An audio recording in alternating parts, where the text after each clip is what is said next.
Olá, meu nome é Evelyn Correia e vou trazer aí uma relação do direito penal do inimigo com a série da Netflix Olhos que Condenam.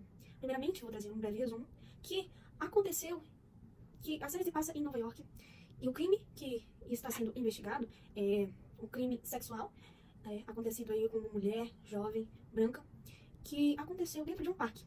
E posterior a esse crime foi denunciado e apreendeu um grupo, no mesmo parque, um grupo de adolescentes pretos que também estavam lá, só que em outra parte.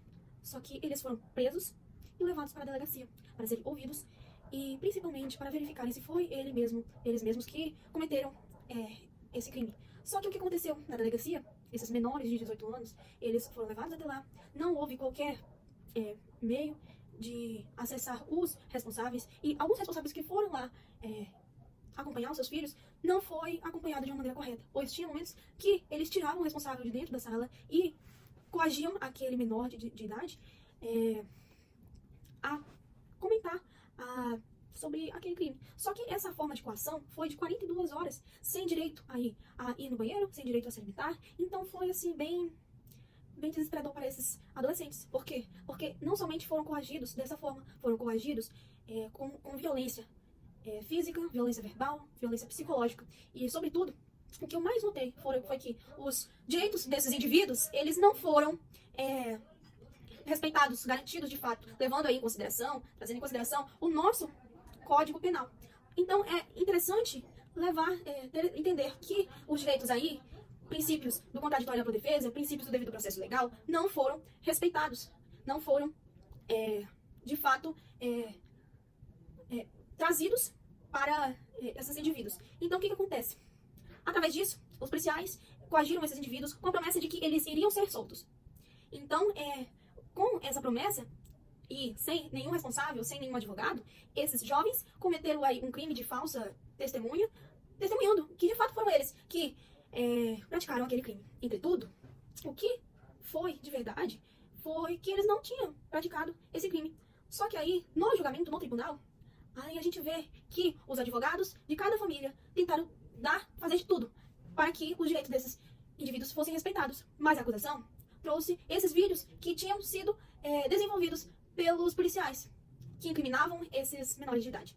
Então, a acusação conseguiu ganhar por meio desse vídeo. Mas houve aí outras provas também que não incriminavam eles, que foram provas orais, tanto da vítima, que dizia que não se lembrava de nada que tinha acontecido com ela, e também do médico legista, que disse que as provas encontradas no local do crime não tinham quaisquer que o DNA daqueles indivíduos não batia com as provas do crime. Enfim, eles foram acusados e presos. E dentro da cadeia, alguns deles passou por algumas situações muito difíceis, pois eles eram sempre tratados muito mal por conta desse crime que foi um crime muito sério.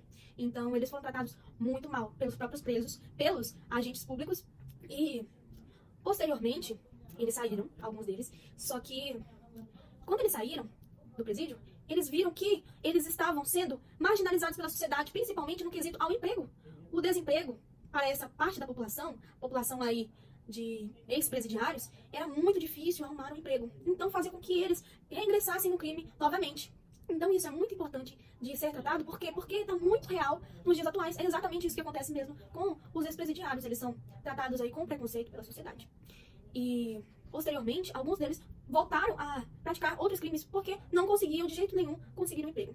Inclusive tem uma frase que um deles falou, que foi preso, por conta de praticar outro crime, e ele foi preso e ele falou a seguinte frase que me chamou muita atenção: eu não posso ser uma coisa que eu não sou. Eu não sou cidadão. Não querem que eu seja. Nem eu quero ser. Não consigo me encontrar. Eu sou sempre uma metade. Uma metade pertence e outra não.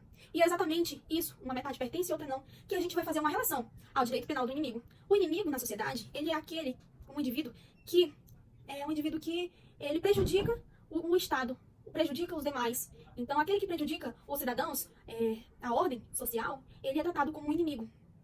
Então, é notório que nessa série, esses adolescentes pretos, eles foram tratados com total preconceito, por conta tanto da questão racial, como da questão de classes. Eles foram tratados como inimigos, mesmo se não foram eles que fizeram aquele crime. De forma que eles não conseguiam arrumar um emprego.